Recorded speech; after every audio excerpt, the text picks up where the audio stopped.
You think this old goof is trying to teach some people how they can fortify their elections into the future? Because what the fuck does he know about keeping a democracy safe?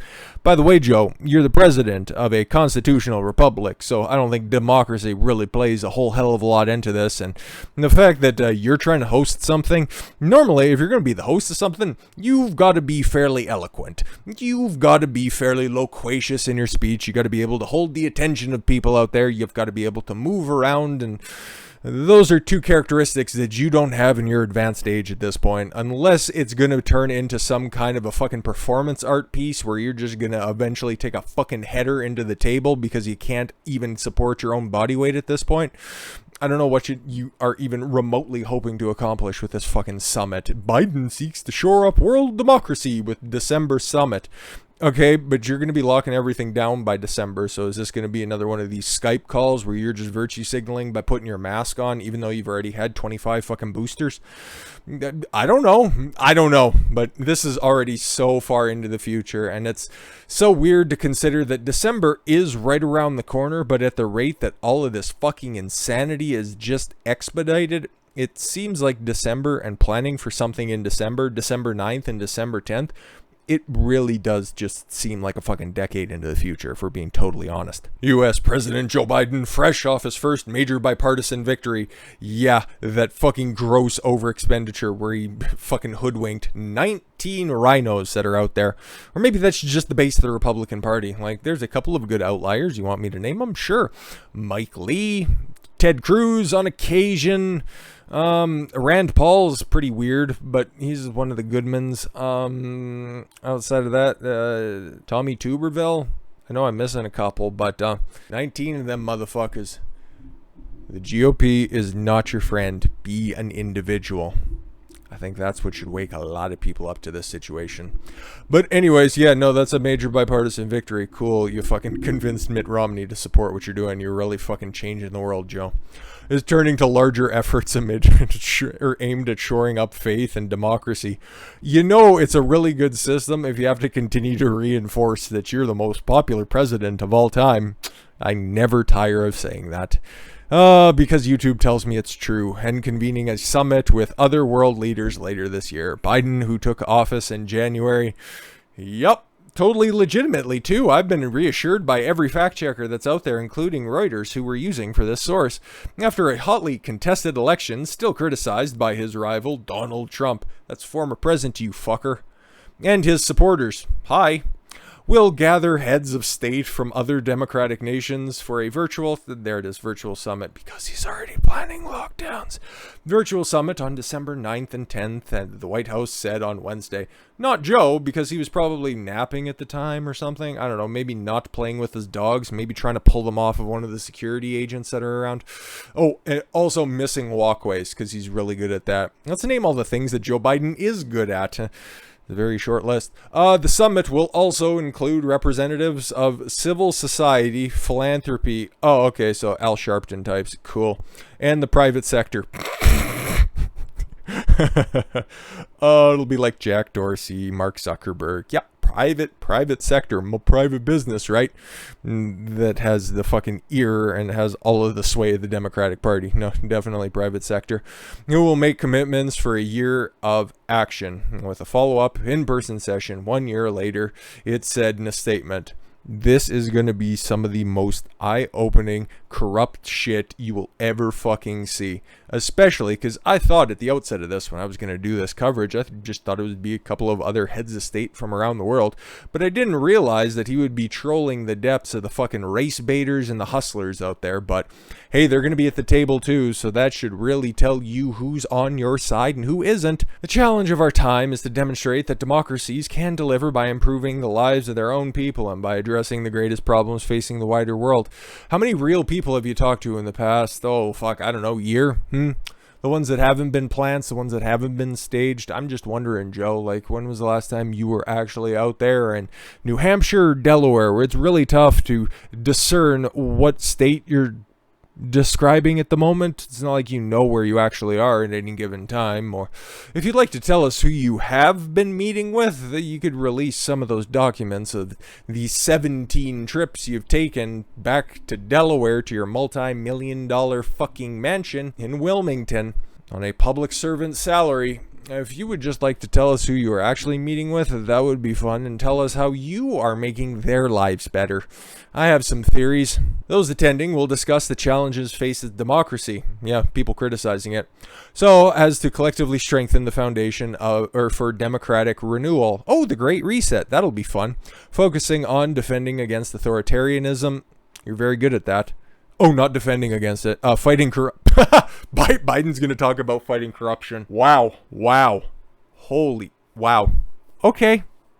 This is going to be like, in order to come in, you're going to have to be, fully vaccinated. You're going to have to wear a mask, and you're also going to have zero self-awareness. Okay, I see. And promoting respect for human rights. Okay, so China won't be there. Maybe. I don't know. I'm sure they will be, in spirit at least. Biden has been heavily vested in the $1 trillion infrastructure bill that passed the Senate Tuesday, with 19 Republicans backing the Democratic president's plan. Yes, and then the upcoming $3.2 trillion overspend by the socialist cocksucker Bernie Sanders. Oh boy, saying the bipartisan effort shows the United States can tackle big issues when it comes to spending your money. But as for a formal guest list, yeah, it's like, who really fucking knows? And who really cares what they're going to be discussing? Because it's like, oh, Western democracies cast a wary eye at the United States under Trump. Why? Because he got shit done? Because he wouldn't take any shit? Because he wasn't going to be anybody's fucking doormat? Who tore up traditional alliances and praised stronger ties with Russia and China? When did he do that? When did he do that exactly? Can anybody point me to the specific time and date where he was lapping at anybody's ass like that? No? Can you not? No, I didn't think so. Because it never fucking happened. This is another one of these fucking leftoid outlets. And listen, I've been critical about Trump. I don't think that he's the golden god on the hill. Am I a supporter of the man? Of course I am. Do I want him to run in 2024? Don't be fucking joking me. Of course I fucking do. Mostly because I want to see these speds fucking spurg out for the next fucking, really 12 years, because I want Ron DeSantis to be running as VP just to see whatever fucking tiny fucking smooth brain cocksuckers are out there. Just want to see their fucking heads explode. We were denied that right. We got a little glimpse of it just before midnight on November 3rd, 2020. And then things happened, and more legitimate votes started to show up that allowed Biden to be the most popular president of all time. 81 million votes, can't be wrong. Anyways, we had a little taste of victory when they were all starting to fucking scurry and run off to their holes and address their think tanks. And I could give you specific states if you want, but I think you know the 7. Anyways, it's totally going to be worth it in 2024. Maybe, I don't know. If we're talking about December being a long fucking time away, 2024 really does just seem like it's never actually going to come. Hopefully it does. Hopefully we all don't just fucking die in the big heat death of the galaxy. But you never know what tomorrow could hold. This video might never ever make it out. But yeah, they continue to just fucking natter on at the bottom. But we don't know who's actually going to be there. But one nation, one very legitimate country, and I mean that with total sincerity, has voiced hope to be included at this roundtable discussion, circle jerk, whatever the fuck. Hopefully they don't have to eat the cracker. China deploys more than half a dozen military aircraft into Taiwan's airspace. Taiwan wants to be there. Taiwan was, if you guys remember, just before the pandemic, they were in a very precarious situation. Just like Hong Kong, okay? They were going to get swallowed up by the CCP. They don't want that. They had very strong ties to the United States. All of those videos that were coming out, we love Trump, we love United States, we love freedom, because they know what's on the horizon. They see the CCP encroaching on their borders as if they were little fucking unaccompanied minors at the southern border, just trying to come across and offer you the wonders of communism. No, they're going to come in and they're going to fucking appropriate that land. So they need to reaffirm that there is some kind of link to the White House. But unfortunately, this might fall on deaf ears, okay? And this is the type of foreign intervention that I would at least appreciate.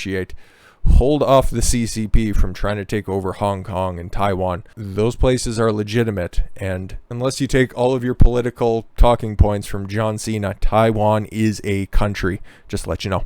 But who knows if they'll be around by December 9th and 10th, because, China ain't fucking around. Just like them going after India, saber-rattling down there, along with the help of Pakistan. Things are going to be kicking off. I don't know when, but especially with this president in charge, and especially with all the fucking turmoil that's going to be happening over the next few years leading up to and including the midterms. Just keep your eyes peeled. Chinese military aircraft entered Taiwan's air defense identification zone, the ADIZ, on 2 separate occasions Thursday, marking the 2nd consecutive day of provocation by the Chinese military. The move from Beijing follows the deployment of an electronic intelligence aircraft to the region on Wednesday. According to Taiwan's Ministry of Defense, the first incident occurred early Thursday morning when one Shangji Y-8, electronic warfare plane, one Shangji Y-8 electronic intelligence plane, and 4 Xianyang J-16 fighter jets entered the southwestern region of the ADIZ, my mistake. Taiwan soon responded to the activity of the nation's Air Force, issuing radio warnings, which the Chinese were like, what's on the radio? We just turn it down. Radio warnings and deploying air defense missile systems. Sweet. That would have been a cool show. The island nation utilized similar tactics later that afternoon when a single Shangji Y-8 ASW aircraft was spotted infiltrating the southwestern region of the ADIZ.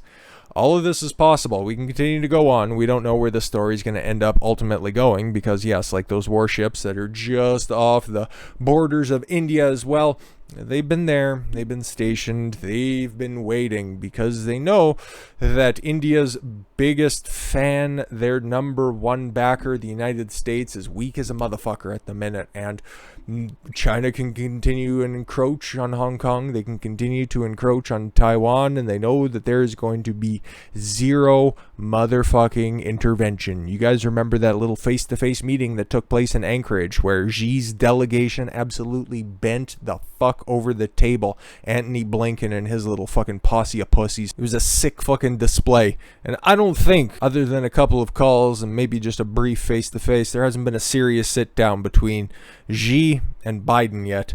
Oh no, I've got a great relationship with Xi.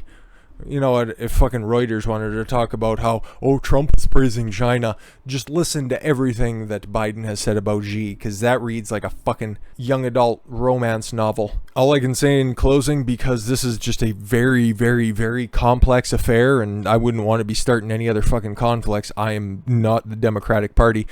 I just think that, I'm going to wish some Godspeed to the Taiwanese people, the Hong Kong people, and hopefully you got some friends in high places that I'm not fucking aware about. But with that said, I thank you all very much for the gift of your time. I've been Don Consuelo. I want you to follow your gut and get after it. Catch y'all later.